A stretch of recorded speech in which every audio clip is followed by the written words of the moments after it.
Hey അപ്പോൾ നമ്മുടെ ഇന്നത്തെ ടോപ്പിക് എന്ന് വെച്ചാൽ ഇന്ന് C A D Moosa 2 officially announce ആയിട്ടുണ്ട്. അപ്പം കിണാനി നിന്റെ ഒരു അഭിപ്രായത്തിൽ സി എ ഡി മുസ 2 ശരിക്കും റിയൽ ആണോ? വരുമോ ഇനി?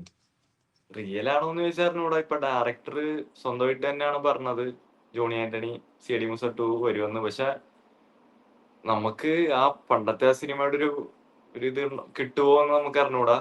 ഇപ്പൊ പണ്ടത്തെ സിനിമ അറിയാലോ, ഒരുപാട് കാസ്റ്റ് ഉണ്ടായിരുന്നു സിനിമയില്, മരിച്ചുപോയവര് വരെ ഉണ്ടായിരുന്നു. അപ്പൊ ഒരുപക്ഷെ നല്ലത് കിട്ടുമായിരിക്കും, നല്ലൊരു സ്ക്രിപ്റ്റ് തന്നെ വേണം. നമുക്ക് നോക്കാം, ലെറ്റ്സ് സീ എങ്ങനെയായിരിക്കും. കാരണം ഇങ്ങനത്തെ ഒരു ഐക്കോണിക് ഒരു സിനിമയുടെ അല്ലെങ്കിൽ ഒരു കൾട്ട് സിനിമയുടെ സെക്കൻഡ് പാർട്ട് വരുമ്പോൾ ഓബിയസ്ലി എക്സ്പെക്ടേഷൻ ഭയങ്കര കൂടുതലായിരിക്കും, ഭയങ്കരമായിട്ടും. പക്ഷേ അത് തന്നെയാണ് അതിൻ്റെ ഒരു മെയിൻ എന്താ പറയുന്നത്, ഒരു പടത്തിനൊരു കേഴ്സും. കാരണം ഇത്ര എക്സ്പെക്ടേഷൻ കൂടുതലായതുകൊണ്ട് എല്ലാവരും ഇതിന് ഹൈപ്പിന് എത്തുന്നില്ല, ഒരു കോമഡി കുറച്ച് താഴ്ന്നാലും ഉടനെ എല്ലാവരും അതിന് കുറ്റം പറയാനും ചാൻസ് ഉണ്ട്.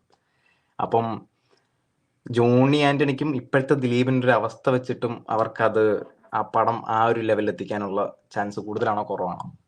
ഇല്ല, ദിലീപിന്റെ അവസ്ഥ വിട്.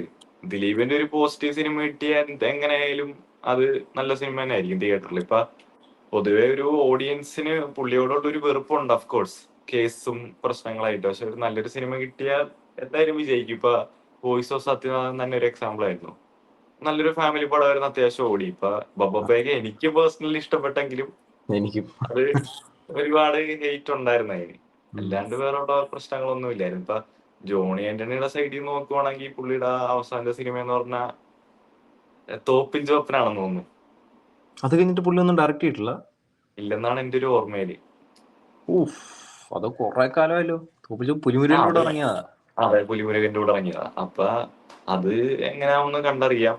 പിന്നെ ഇതുപോലൊരു വലിയ സിനിമയുടെ സെക്കൻഡ് പാർട്ട് എന്ന് പറഞ്ഞാൽ പ്രതീക്ഷ എന്ന് പറഞ്ഞാൽ ഭയങ്കര ഇത് തന്നെയായിരിക്കും. കാരണം നമ്മുടെ ജനറേഷൻ മുതൽ നമ്മുടെ മുമ്പുള്ള ജനറേഷൻ വരെ വെയിറ്റ് ചെയ്യുന്ന ഒരു സിനിമയായിരിക്കും.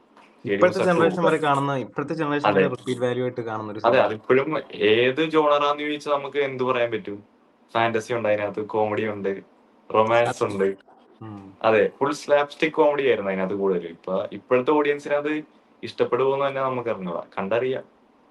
അതെ, പിന്നെ ദിലീപിന്റെ ഇപ്പോഴത്തെ ഒരു അവസ്ഥ അല്ലെങ്കിൽ ഇപ്പോഴത്തെ ഒരു കരിയർ, പുള്ളിയുടെ ഒരു പ്ലേസ്മെന്റ് അനുസരിച്ചിട്ട് ഈ സിനിമ എത്രത്തോളം ഇമ്പോർട്ടന്റ് ആണ് ദിലീപിന്. കാരണം പുള്ളി ഇടയ്ക്ക് റൺവേ 2 ഇറങ്ങുമെന്ന് പറയുന്നുണ്ടായിരുന്നു. പിന്നെ അതന്നെ സി ഡി മുസ 2 ഇറങ്ങുമെന്ന് പറയുന്നുണ്ടായിരുന്നു. ഇത് രണ്ടും ഭയങ്കര ഒരു മോസ്റ്റ് ആന്റിസിപ്പേറ്റഡ് സീക്വൽസ് ആയിരുന്നു. ഇപ്പം സി ഡി മൂസ 2 അനൗൺസ് ചെയ്തു. അപ്പൊ ഇതിന്റെ ഒപ്പം ഇനി റൺവേ 2 വൈകാണ്ട് ഒരു അനൗൺസ്മെന്റ് കാണുമെന്നാണ് ഇപ്പൊ പറയുന്നത്. നമ്മുടെ ക്ലോസ്ഡ് റിസോഴ്സസ് പറയുന്നത് അങ്ങനെയാണ്. റൺവേ 2 ഓൺ ദ വേ എന്ന ഉടനെ തന്നെ അതിന്റെ അപ്ഡേറ്റ് കാണുമെന്നാ പറയുന്നത്. ഇപ്പൊ സി ഡി മൂസ 2ഉം റൺവേ 2ഉം വെച്ച് കമ്പയർ ചെയ്യുവാണെങ്കിൽ ഞാൻ ഏറ്റവും വെയിറ്റ് ചെയ്യുന്നത് റൺവേക്ക് തന്നെ ആയിരിക്കും. ഓബിയസ്ലി എനിക്കൊന്നും ഭൂരിഭാഗം മലയാളികൾക്കും അറിയാം സി ഡി മൂസ ഫ്ലോപ്പ് ആവാൻ ഭയങ്കര ചാൻസ് കൂടുതലാണ്. മെയിൻ റീസൺ എന്ന് വെച്ചാൽ അതിന്റെ ഒരു കാസ്റ്റ് ആൻഡ് ക്രൂ, അതിന്റെ കൂടെ ഉള്ള ദിലീപിന്റെ കൂടെ സപ്പോർട്ട് ചെയ്യുന്ന ആരും ഇല്ല ഇപ്പം. ഹരീഷ് മാത്രമേ ഉള്ളെന്ന് തോന്നുന്നു ആ ഒരു ഇതിൽ നിൽക്കാൻ പറ്റുന്ന. പക്ഷെ റൺവേ അങ്ങനെയല്ല. റൺവേയിൽ ആ ഒരു ക്യാരക്ടറിനാണ് ഏറ്റവും ഫാൻ ബേസ്.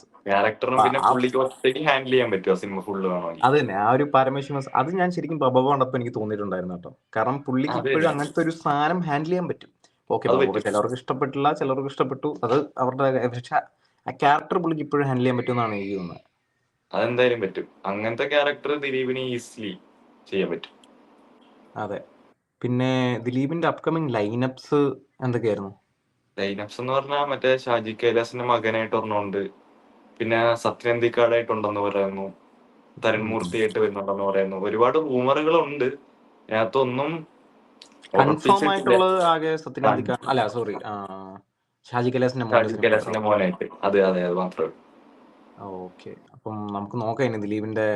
കാരണം ദിലീപിന്റെ കരിയറിൽ ഇപ്പം കേസൊക്കെ കഴിഞ്ഞു, നിരപരാധി എന്ന് പറഞ്ഞു. അപ്പം പുള്ളി ഒരു പോസിറ്റീവ് ലൈംലൈറ്റ് നിൽക്കുമായിരുന്നു.